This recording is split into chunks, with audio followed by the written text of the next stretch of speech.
করব। অনেক কিছু আছে এর মধ্যে, কচি সজনে ডাঁটা আছে, কাঁচা কলা আছে, আলু আছে, গাজর আছে, উচ্ছে আছে, সিম আছে, আলু আছে, কিন্তু সবকিছুই দিয়েছি শুক্তোর মতো। এটা কিন্তু শুক্তো করব না আমি, এই আতালা হলুদে ভাল লাগে না তো, তার জন্য এরকম করে রান্না করব। একটু বাদাম ভেজে রেখেছি, চীনা বাদাম আর কাজু বাদাম, এটা বেটে দেবো। আর এই যে আদা আর লঙ্কা, ও সব ভেজে নিতে হয় সবজিগুলো। আর বড়িগুলো শুকনো, তেল ছাড়া। এই যে এবার সবজিগুলো দিয়ে সিদ্ধ করে নেব। লবণ দেবো একটু, লবণ দিলাম,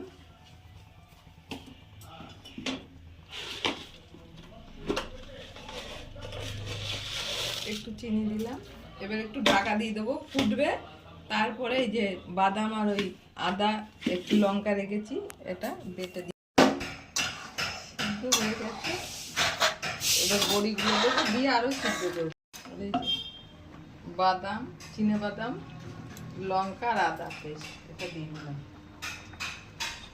পাকা লঙ্কা দিয়েছি সবগুলো, একটু কালার হয়ে যাবে। দিয়ে দেবো। এই 1 বছরের মধ্যে 3 বার হয়ে গেল গুরু দশা, হয়ে গেছে। এবার নামিয়ে নেব। একটু বাদাম দিলে ভালো লাগে, বাদামটা তার জন্য ভেজে ভেজে বেটে দিলাম বাদামটা।